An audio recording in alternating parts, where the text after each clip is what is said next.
We thought we would do a quick update video just with the results of the upper GI or the pill capsule endoscopy that Raimey had. So can you show real quick again how big that pill was that you took?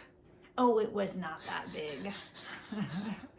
It was pretty small, but it did feel like larger than a big vitamin or something. It was not that big.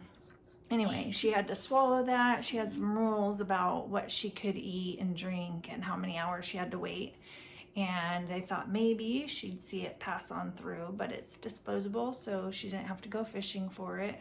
I didn't even see it. She never saw it come out, but it apparently did, because it was not shown a couple days later on a CT scan that they did of her pelvis and abdomen.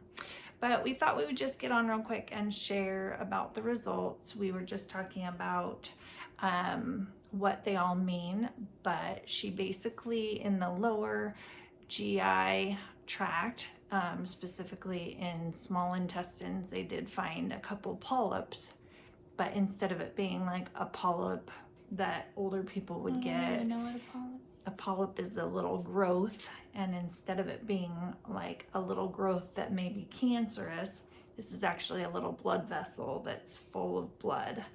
And so the pressure in the liver from her Fontan Associated Liver Disease is causing some congestion, and that's causing these little blood vessels to like pouch up or pooch up and then bubble. So she's got a couple little bubbles of blood in there, like inside the small intestine, which is, we were talking about an area where your food is being digested. I know you said there were ones where my pee number 2 come out. In your colon, yeah, that's an area of your bowel. So the small intestine is part of your bowel. And then kind of on better news, they did see that there were some esophageal varices, like basically little blood vessels, just like you get a varicose vein in your leg.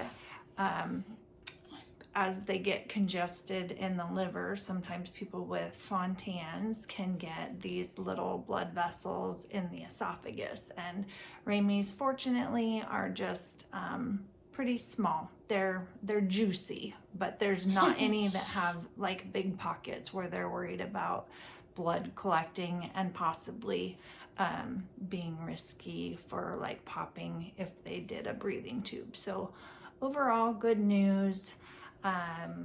Because they have said it's safe to continue with her heart transplant listing.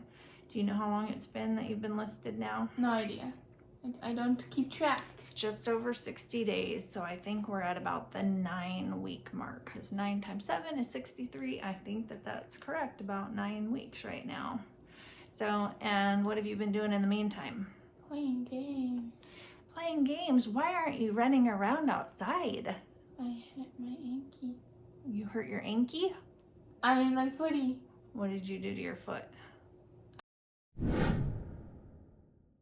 I have zero idea. I just kind of stepped off my bed with that sleeping foot. So apparently if your foot's asleep, you should not stand up, because she heard a snap and we went to urgent care and got x-rays, and they did find that she has a small fracture in the top of her foot. So we are just kind of laying low. She used a walker for a few days to get around and is now just kind of starting to put a little bit of weight on it. It's not as serious. It's not like casted or anything, but it definitely has been hurting.